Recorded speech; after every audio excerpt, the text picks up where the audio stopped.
इस फिल्म की कहानी एक ऐसी लड़की के ऊपर आधारित है जिसका पति इतना बूढ़ा होता है कि वो अपनी पत्नी की घचाघच की जरूरत को पूरा नहीं कर पाता। इसलिए वो लड़की एक मिस्त्री के साथ ही अपना अफेयर शुरू कर लेती है और उसी के साथ अपनी जरूरतों को पूरा करती है। अब इसके बाद वो लड़की और क्या क्या कारनामे करती है ये हम आज की इस एक्सप्लेनेशन में देखने वाले हैं। आज मैं जिस फिल्म को एक्सप्लेन करने वाला हूँ उसका नाम है ऑब्सेशन और ये फिल्म 2019 में रिलीज हुई थी। मूवी की शुरुआत में हम कालाकांडी नाम के एक आदमी को देखते हैं जो कि पूरा दिन ट्रैवल करके एक शहर में आता है। दरअसल कालाकांडी यहाँ पर जॉब की तलाश में आया था और वो मैकेनिक के काम के लिए एक बड़े गैरेज में इंटरव्यू भी देने जाता है। अब क्योंकि कालाकांडी आने में लेट हो गया था इसलिए उसे वो जॉब नहीं मिलती। अब रात को कालाकांडी यूं ही सड़कों पर भटक रहा था क्योंकि उस फकीर के पास इतने भी पैसे नहीं थे कि वो एक होटल में जाकर रह सके।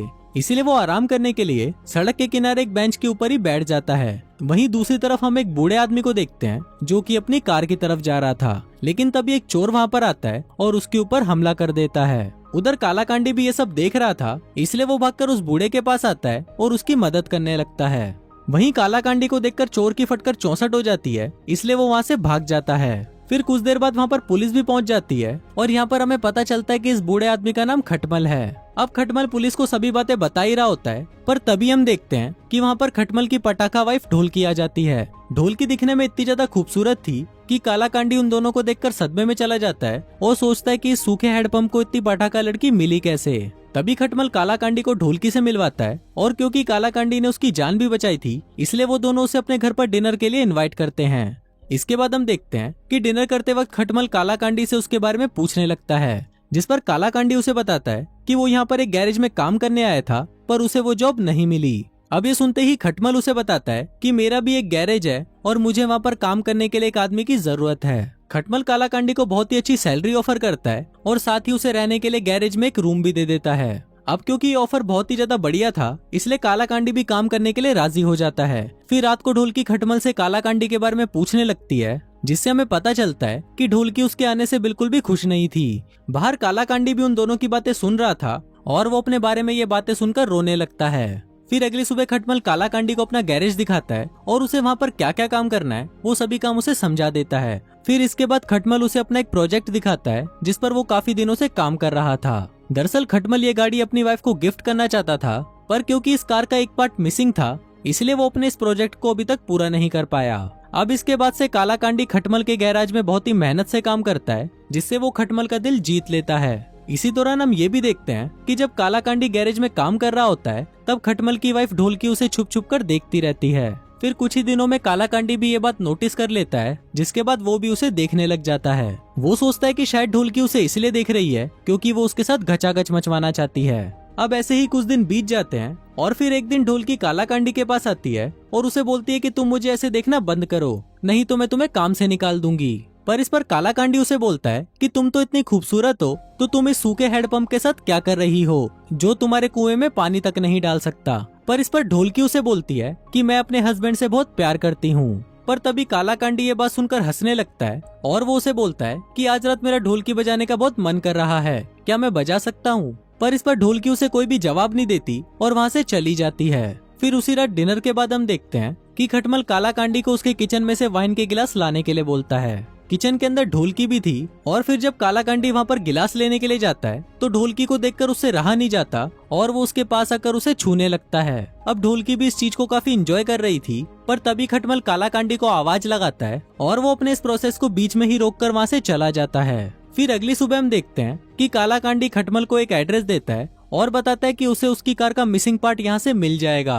अब ये सुनकर खटमल बहुत ही ज्यादा खुश हो जाता है और वो तुरंत उस पार्ट को लेने के लिए वहाँ से चला जाता है। अब उसके जाते ही ढोलकी कालाकांडी के पास आती है और बोलती है कि अब तुम इस ढोलकी को बजा सकते हो। अब ये सुनते ही कालाकांडी भूखे नंगे भेड़िए की तरह उस पर टूट पड़ता है और फिर वो दोनों वहाँ पर दबा दबा कर घचाघच मचाते हैं। फिर कुछ देर बाद खटमल भी वो पार्ट लेकर वापस घर आ जाता है और फिर वो दोनों उस पार्ट को कार में फिट कर देते हैं। अब कार पूरी तरह कंप्लीट हो जाती है और फिर खटमल उस कार को ढोलकी को गिफ्ट दे देता है जिसको पाकर ढोलकी बहुत ज्यादा खुश होती है। इसके बाद रात को हम देखते हैं कि खटमल और कालाकांडी मिलकर खूब सारी दारू पी लेते हैं। अब क्योंकि खटमल बूढ़ा था और उसने हद से ज्यादा चढ़ा ली थी इसलिए वो भंड होकर वहीं पर बेहोश हो जाता है। तभी वहाँ पर हरामी कालाकांडी इस मौके का फायदा उठाता है और वो चुपके से ढोलकी के रूम में जाकर उसके साथ घचाघच मचाने लगता है। फिर घचाघच मचाने के बाद कालाकांडी फिर से ढोलकी से पूछता है कि तुमने इस सूखे हैंडपंप से शादी क्यों की, जिस पर ढोलकी उसे बताती है कि वो एक बहुत ही गरीब परिवार से है और उसने खटमल से शादी इसलिए की ताकि वो अपनी पूरी जिंदगी उसकी दौलत पर ऐश कर सके। इसी दौरान ढोलकी कालाकांडी को ये भी बोलती है कि वो उससे प्यार करने लगी है और वो उसके साथ रहना चाहती है। फिर अगले दिन हम देखते हैं कि खटमल कालाकांडी को एक जंगल में लेके जाता है, जहाँ पर वो उसे बताता है कि कुछ ही दिनों में इसके पास में एक हाईवे बनने वाला है, जिस वजह से उसकी इस जमीन का रेट बहुत ज्यादा बढ़ जाएगा। इसके साथ ही वो उसे ये भी बताता है कि वो जल्दी ही यहाँ पर एक रेस ट्रैक बनाने वाला है, जिससे उसको बहुत ज्यादा प्रॉफिट होगा। फिर ये बात कालाकांडी जाकर ढोलकी को बता देता है, जिसके बाद वो दोनों मिलकर ये डिसाइड करते हैं कि वो दोनों खटमल को टपका देंगे और उसकी सारी प्रॉपर्टी को हड़प लेंगे। इसके बाद रात को कालाकांडी खटमल को किस तरह टपकाना है इस बारे में प्लान बनाने लगता है। फिर अगले दिन जब खटमल ढोलकी को अपने रेस ट्रैक के प्रोजेक्ट के बारे में बताता है तो वो दोनों खुश होकर एक दूसरे को हक करते हैं। अब ये सब बाहर खड़ा कालाकांडी भी देख रहा होता है और उसे ये देखकर बहुत जलन होने लगती है। फिर इसके कुछ ही दिनों में खटमल का प्रोजेक्ट भी स्टार्ट हो जाता है और वहीं कालाकांडी और ढोलकी भी रोज ही एक दूसरे के साथ घचाघच मचाने लगे थे। यहाँ बेचारा बूढ़ा पति दिन रात काम कर रहा था और वहीं घर पर उसकी ढोलकी को दिन रात उसका नौकर बजा रहा था। अब कुछ दिनों तक ये सिलसिला ऐसे ही चलता है और फिर एक दिन कालाकांडी ढोलकी को बताता है कि उन्हें खटमल को इस तरह मारना होगा ताकि दिखने में ये एक एक्सीडेंट लगे। इसलिए वो अपने गैराज में एक ट्रैप बनाता है, जिसमें वो खटमल को एक ट्रैक्टर के नीचे लेकर आएगा और फिर जैसे ही ढोलकी पास लगे लीवर को खींचेगी, वो ट्रैक्टर सीधा खटमल के ऊपर आकर गिरेगा और उसी वक्त खटमल का काम तमाम हो जाएगा। फिर इसके बाद एक दिन कालाकांडी खटमल को अपनी हेल्प करने के लिए गैराज में बुलाता है और फिर वो दोनों जैसे ही काम करने के लिए उस ट्रक के नीचे जाते हैं, तभी वहाँ पर ढोलकी उस लीवर को खींच देती है और खटमल का वहीं पर कचुम्बर निकल जाता है। तभी हम देखते हैं कि खटमल तो मर चुका था, पर उसके साथ कालाकांडी का एक हाथ भी ट्रक के नीचे दब गया था। तभी कालाकांडी ढोलकी को शॉपिंग करने के लिए भेज देता है ताकि पुलिस को इस बात का शक ना हो कि उन दोनों ने प्लान करके खटमल को मारा है। इसके बाद कालाकांडी पुलिस को फोन कर देता है और दूसरी तरफ जब ढोलकी शॉपिंग कर रही थी तभी पुलिस उसे कॉल करके उसके पति के मौत के बारे में बताने लगती है। फिर घर आने पर ढोलकी की मुलाकात डिटेक्टिव जोगिंदर जहरीले से होती है, जो उसे बताता है कि उसका पति खटमल एक एक्सीडेंट में मारा गया है। अभी सुनकर ढोलकी डिटेक्टिव के सामने झूठ मूठ का ड्रामा करने लगती है और अपने पति के पास जाकर फूट फूट कर रोने लगती है। वहीं पुलिस स्टेशन में डिटेक्टिव जहरीला ढोलकी और कालाकांडी पर शक करने लगता है और बोलता है कि शायद इन दोनों ने मिलकर खटमल को मार डाला है। इसके बाद अगले दिन जोगिंदर जहरीला कालाकांडी से पूछताछ करने आता है, जिस पर कालाकांडी उसे बताता है कि उसका ये गैरेज बहुत पुराना है, जिस वजह से लीवर अपने आप फिसल गया और उस एक्सीडेंट में खटमल की मौत हो गई। अब कालाकांडी की बात सुनकर जहरीला वहाँ से चला तो जाता है, लेकिन वो दूर से ही उन दोनों पर नजर रख रहा था। वहीं खटमल के जाने के बाद कालाकांडी और ढोलकी की तो ऐश हो गई थी और कालाकांडी तो उसकी ढोलकी को दिन रात बजाता ही रहता था। इसी दौरान ढोलकी कंस्ट्रक्शन का काम फिर से चालू कर देती है ताकि वो इस रेस ट्रैक को बनाकर अपने पति के सपने को पूरा कर सके। अब ऐसे ही कुछ दिन बीत जाते हैं और फिर एक दिन डिटेक्टिव जोगिंदर जहरीला कालाकांडी से पूछताछ करने के लिए उसे पुलिस स्टेशन बुलाता है। इसके बाद वो वहाँ पर कालाकांडी को बताता है कि मेडिकल रिपोर्ट से हमें ये पता चला है कि खटमल के ऊपर उस ट्रक को 2 बार गिराया गया था, जिस वजह से उसकी मौत हुई। लेकिन इस पर कालाकांडी उसे बोलता है कि मुझे इस बारे में कुछ भी याद नहीं है। तभी जोगिंदर जहरीला उसे एक वीडियो दिखाता है जिसमें उसने खुद गैराज में जाकर चेक किया कि उस लीवर को खींचने से वो ट्रक आकर सीधा खटमल पर गिरा, जिसका मतलब तुमने और ढोलकी ने मिलकर खटमल को मारा ताकि तुम दोनों उसकी सारी दौलत हड़प सको।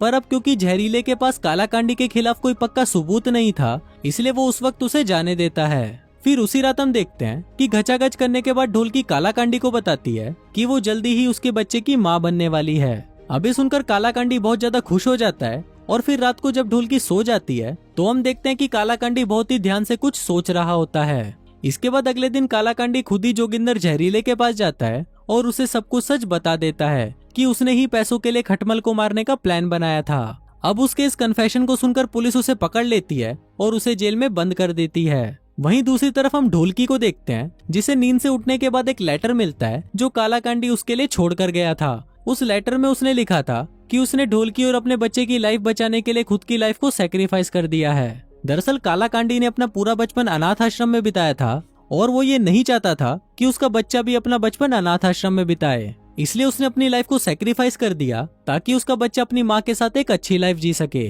अब ऐसे ही कुछ दिन बीत जाते हैं और हम देखते हैं कि ढोलकी ने भी रेस ट्रैक के प्रोजेक्ट को पूरा कर लिया था, जिससे उसे काफी अच्छा प्रॉफिट हो रहा था। इसी दौरान वो कालाकांडी को अभी भी चिट्ठियां लिखती थी, जिसमें वो उसे उनके बेटे की फोटो भेजा करती थी। फिर फिल्म के लास्ट सीन में हम देखते हैं कि ढोलकी कालाकांडी को जिस बच्चे की फोटोज भेजती थी वो बच्चा तो उसका था ही नहीं बल्कि उसकी सेक्रेटरी का था। दरअसल ढोलकी ने कालाकांडी से सब कुछ झूठ बोला था और वो कभी भी कालाकांडी से प्यार करती ही नहीं थी। तभी वहाँ पर हम उसी चोर को देखते हैं जिसे हमने फिल्म की स्टार्टिंग में देखा था खटमल पर हमला करते हुए। अब ये देखकर हमें पता चलता है कि ढोलकी कालाकांडी से नहीं बल्कि इस चोर से प्यार करती थी और ढोलकी के ही कहने पर वो चोर खटमल को मारने आया था। पर क्योंकि उस दिन कालाकांडी ने खटमल को बचा लिया था इसलिए ढोलकी ने पहले कालाकांडी को अपने जाल में फंसाया ताकि वो खटमल को टपका दे और फिर काम होने के बाद उसने कालाकांडी को भी रास्ते से हटा दिया। अब उस पूरी प्रॉपर्टी की मालकिन अकेली ढोलकी बन चुकी थी और उस ढोलकी को बजाते बजाते कालाकांडी का ही बैंड बज गया था। और इसी के साथ ही ये फिल्म यहीं खत्म हो जाती है।